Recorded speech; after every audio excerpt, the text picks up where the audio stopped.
Jai Hind, ladies and gentlemen. A very warm welcome to each one of you on the occasion of the release of this video presentation on precautions during winter flying. Aviation Safety India is concerned about your safety and is taking proactive initiatives for enhancing the knowledge and awareness of the pilots, operators, and ATC controllers. Number of accidents and serious incidents have occurred due to fog and poor visibility conditions. Pilots need to learn lessons from others' experiences and take due precautions during winter season. Aviation Safety India takes great pleasure in presenting before you the precautions which should be taken during winter flying. Now first we shall have a look at the hazards during winter flying. Some of the major flight safety hazards during winter months, particularly in northern, northeastern, and to some extent in western parts of India, are low clouds and fog leading to almost zero visibility conditions, wet, slippery runways, frost, icing, and snow blindness.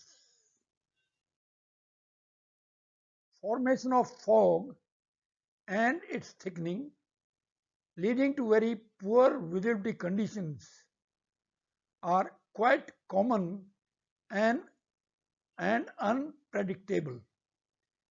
Most of the times the fog thickens at sunrise and may last for long hours before clearing or may not clear for hours or even days. Whenever the surface temperature and dew point temperature are very close to each other, dense fog can be expected, and so long as the difference between surface and dew point temperatures is less than 2 to 3 degrees, the fog is not likely to lift. There may be occasions when the fog is very widespread and it may be difficult to find a diversion airfield in hundreds of kilometers of the destination airfield due to bad weather.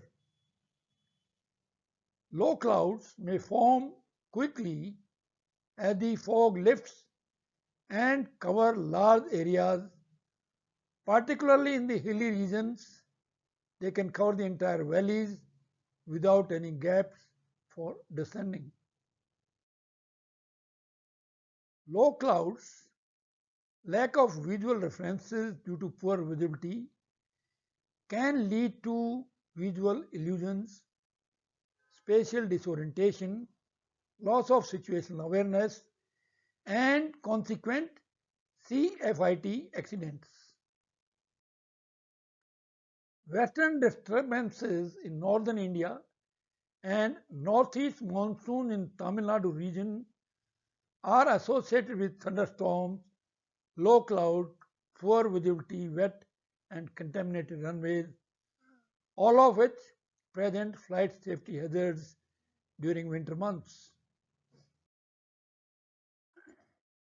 Now we shall discuss what precautions we can take during winter flying. The accountable executives or managers should be fully involved and should ensure that all the pilots have gone through the necessary flying and ground training with added emphasis on low visibility operations. All the pilots should be current in instrument flying, should have undergone low visibility and IRS operations training and clearances etc. as per DGCA CAR. Good knowledge of DGCA CAR and circulars on all weather operations is essential for safety. In-depth knowledge about the aircraft, systems, procedures, understanding the phenomenon of visual illusions, spatial disorientation, recovery from unusual situations, strict adherence to SOPs, rules, regulations, and good crew resource management are key to successful accomplishment of the mission. It is essential that the accountable managers or executives, supervisors, and operations staff closely monitor the operations, particularly during marginal weather conditions, to ensure the safety of operations. Professional planning and preparation for the flight is an inescapable necessity and should not be ignored. Pre-flight briefing for operations during poor visibility conditions should be much more comprehensive, and the pilots must plan for contingencies for sudden deterioration of weather oblique visibility.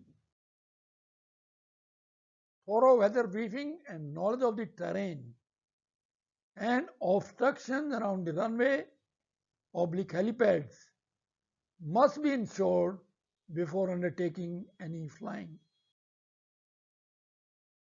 Briefing from the Met Department and various weather sites should be complemented with the experience of having operated in particular area or region. Knowledge of typical weather phenomenon affecting particular areas during winters is of paramount importance. Although most of the time the Met forecast is reasonably accurate, yet there have been instances when pilots have got caught in poor visibility conditions, maybe due to inaccurate Met briefing and forecast or lack of intelligent weather analysis on the part of the pilots. Pilots must remember that ATC and Met Department can make mistakes and give wrong information or inaccurate information on cloud, weather, visibility, RVR, and runway conditions. Hence, these aspects must be kept in mind while planning flying during winter months. A very high level of situational awareness must be achieved related to prevailing weather and its trends, terrain, availability and serviceability of nav, approach aids, watch hours, and weather conditions at the neighboring airports. Continuous monitoring of the weather situation at the destination with particular emphasis on visibility and RVR through ATIS, RT communication, and from other aircraft operating in the general area of your route and destination is strongly recommended.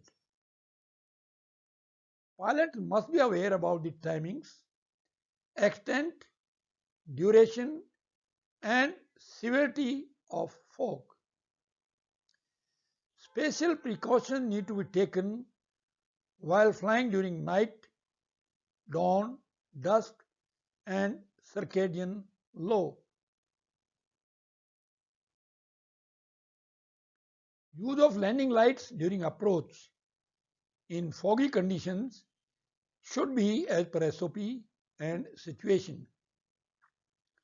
It must be remembered that use of landing light may degrade the visibility, lead to visual illusions and disorientation.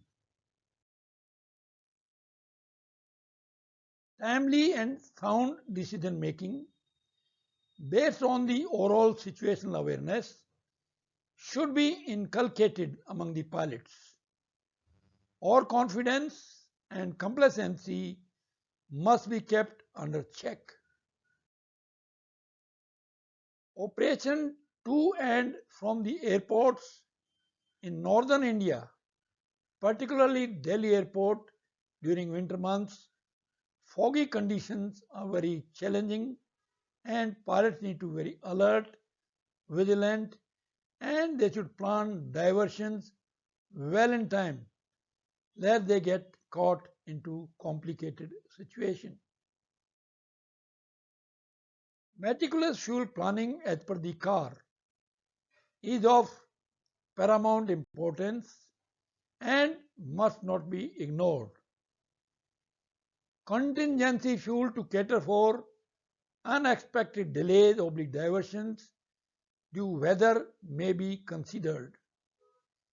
Pilots must remember that fuel is life. Pilots should not succumb to the commercial and passenger pressures, on-time performance, inconvenience, job demands, and should always evaluate the factors related to self-pressures, aircraft, weather, terrain, and the associated risks before undertaking or continuing the flight. Pilots should follow standard operating procedures meticulously and they should not hesitate to go round if unstable on approach and divert in time if the situation demands. Now, general guidance for pilots prior to taxi. Pilots should carefully inspect areas where surface, snow, ice, and frost could change or affect normal system operations. Pilots should carry out external checks with increased emphasis on checking surfaces, pitot probes, static ports, air conditioning inlets and exits, engine inlets, fuel tank vents, landing gear doors, brake assemblies, and APU air inlets. All leading edge devices, control surfaces, the horizontal tail, vertical tail, and upper surface of the wing must be free of snow, ice, and frost. Pilots should carry out the normal engine start procedures and they should keep in mind that oil pressure may be slow to rise. Engine anti-ice must be selected on immediately after both engines are started and it must remain on during all ground operations when icing conditions exist or are anticipated. Pilots should not rely on airframe visual icing cues before activating engine anti-ice and use the temperature and visible moisture criteria. Now, general guidance for pilots during taxi. Pilots should keep greater than normal distances between airplanes while taxiing to reduce the potential of snow and slush being blown and adhering onto the airplane or engine inlets. Pilots should taxi at a reduced speed since taxiing on slippery runways and taxiways at excessive speed or with strong crosswinds may cause the airplane to skid. Pilots should use smaller nose wheel steering and rudder inputs and should limit thrust to the minimum required. Use of differential engine thrust assists in maintaining airplane momentum through a turn. When nearing turn completion, placing both engines at idle thrust reduces the potential for nose wheel skidding. Differential braking may be more effective than nose wheel steering on slippery or contaminated surfaces. Nose wheel steering should be exercised in both directions during taxi so as to circulate warm hydraulic fluid through the steering cylinders to minimize the steering lag caused by low temperatures. During prolonged ground operations, periodic engine run-ups should be performed as per the flight manual or SOP. Now, general guidance for pilots before and during takeoff. Pilots should extend the flaps to the takeoff setting. Before takeoff, if they have not been extended because of slush, standing water, icing conditions, or because of de-icing / anti-icing. It is essential for the pilots to verify that airplane surfaces are free of ice, snow, and frost before moving into position for takeoff. In icing conditions, pilots must refer to the guidance in the flight manual or SOP regarding static engine run-up before takeoff. Before brake release, pilots must check for stable engine operation. After setting takeoff engine pressure ratio, pilots should check that engine indications are normal, in agreement, and in the expected range. They should also check that other flight deck indications are normal. Pilots must rotate the aircraft smoothly at VR. They should not rotate aggressively when operating with de-icing / anti-icing fluid. Pilots should retract flaps at the normal flap retraction altitude and on the normal speed schedule. Pilots should remember that a larger temperature difference from international standard atmosphere results in larger altimeter errors. When the temperature is colder than ISA, true altitude is lower than indicated altitude. Pilots should consider applying the cold temperature altitude corrections, especially where high terrain and or obstacles exist near airports in combination with very cold temperatures. Now, general guidance for pilots during descent. Unless the airplane has fully automatic activation of ice protection systems, the pilot should anticipate the need for activating the engine and or wing anti-ice system at all times, especially during a descent through instrument meteorological conditions or through precipitation. When anti-ice systems are used during descent, pilots must be sure to observe minimum engine pressure ratio / N1 limits as applicable. Now, general guidance for pilots during landing. The pilots must be aware of the condition of the runway with respect to ice, snow, slush, or other contamination. They should follow the normal procedure for approach and landing and use the normal reference speeds unless otherwise directed by the flight manual / SOP. Pilots should arm the auto brake and auto spoiler systems if available before landing. The airplane should be firmly flown onto the runway at the aiming point. Immediately after main gear contact with the runway, pilots should deploy the speed brakes if not already deployed by the automatic system. Without delay, pilots should lower the nose wheel to the runway to gain nose wheel directional control. They should not hold the nose gear off the runway, particularly when operating on slippery or icy runways.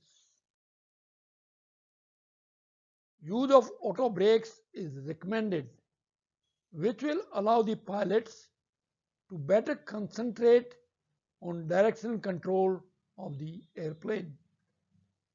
If manual braking is used, pilots must apply moderate to firm, steady pedal pressure symmetrically until a safe stop is assured. Pilots should not pump the brake pedals and should allow the anti-skid system to do its work. In addition, the pilot should not use asymmetric reverse thrust on an icy or slippery runway unless necessary to arrest a skid. When using reverse thrust, pilots should be prepared for a possible downwind drift on a slippery runway with a crosswind. If the flap areas are found to be contaminated, flaps should not be retracted until maintenance has removed the contaminants. It is advisable to use the engine anti-ice systems during all ground operations when icing conditions exist or are anticipated. During winter operations, the pilots should not attempt to turn off the runway until the airplane has slowed to taxi speed. Pilots should taxi at a reduced speed since taxiing on slippery runways or taxiways at excessive speed or with strong crosswinds may cause the airplane to skid. The cold weather operations procedures specifies how far the flaps may be retracted after landing in conditions where ice, snow or slush may have contaminated the flap areas. Now we'll discuss some additional points for helicopter pilots. Now generally helicopter pilots fly at low levels below 2000 feet ADL. However, on occasions, some pilots in their eagerness to complete the task tend to descend below minimum safe altitude when faced with fog or low clouds to stay in ground contact. Ground contact flying should be the rule for helicopter pilots unless the helicopter is suitable for IFR flight and the pilots are qualified and IR rated. For IFR flights, both the departure and arrival airport should be equipped with suitable IFR aids. Spatial disorientation and loss of situational awareness are some of the serious challenges and hazards during poor visibility conditions. Hill shadows and flying into sun can result in late sighting of obstructions or terrain. Single pilot operations, particularly in the hills, are much more challenging and the need for single pilots to be very thorough in their planning, preparation knowledge, and timely decision making cannot be overemphasized. Pilots should have good knowledge of the terrain and route safety altitude and plan the levels accordingly. They should not descend below MSA to remain in contact with ground. Pilots must check, recheck, and double check the altitude and make sure the altimeter setting is correct and the readings on pressure and radio altimeter are matching. Pilots should be very knowledgeable about the terrain and obstructions in their area of operations. Pylons, communication, chimney towers, electric, telephone cables, and trolley cables, particularly in hilly areas, pose a major hazard, and knowledge of these is very important for helicopter pilots. Snow blindness, that is whiteout, blowing snow during pickup, hover and sit down, skids oblique wheels getting stuck in snow, slippery conditions while on snow, or melting of snow during long hours of operation, and disorientation are some of the aspects which need to be taken into account for snowbound area operations. Ice formation at high altitude is a serious hazard. Anti-icing measures like serviceable and available ice detectors, heating elements, need for frequent movement of control to prevent jamming of controls due to ice formation, knowledge about freezing level, and potential of ice formation are some of the areas which require the attention of the operators and pilots. Pilots should check and ensure the serviceability of windscreen wipers and pitot heaters. Pilots should not forget to switch on pitot heaters whenever required and switching them off after landing. Pilots should be aware that snowfall can change the appearance of the terrain and perspective during takeoff and landing. Pilots should not succumb to commercial VIP, peer, self-imposed pressures, job demands, and personal inconvenience. They should never take chances with the poor weather conditions and should not be overconfident or macho. There may be occasions when frustration may set in because of the delays and postponement of departure timing, oblique dates, and long wait on ground due prolonged bad weather spells. Number of pilots have taken chances with weather under such conditions and have met with accidents. In conclusion, ladies and gentlemen, the operators should remember to match the pilot with the machine, mission, and weather conditions. Respecting the weather and courage of conviction to say no if the safety of the flight is likely to be compromised must be impressed upon the pilots. Helicopter pilots should not hesitate to carry out precautionary landing, which is permitted by DGCA if they are unable to continue the flight due to weather. Adequate instrument flying practice, simulator flying, currency and recency in area of operations, comprehensive briefing covering the entire spectrum of the various aspects of the operations, maintenance, and monitoring performance are key to the successful conduct of the operations. Carrying out missed approach if not stabilized, taking timely decision to divert, and keeping a close watch on fuel is strongly recommended. Thank you very much, ladies and gentlemen, for taking time out of your busy schedule to watch this video presentation. Our efforts to enhance safety awareness can only bear fruits if we receive your kind attention, cooperation and support. Please do share this video with your friends and colleagues so that they also benefit from it. Wishing you all a very happy and safe flying and many happy landings. Jai Hind.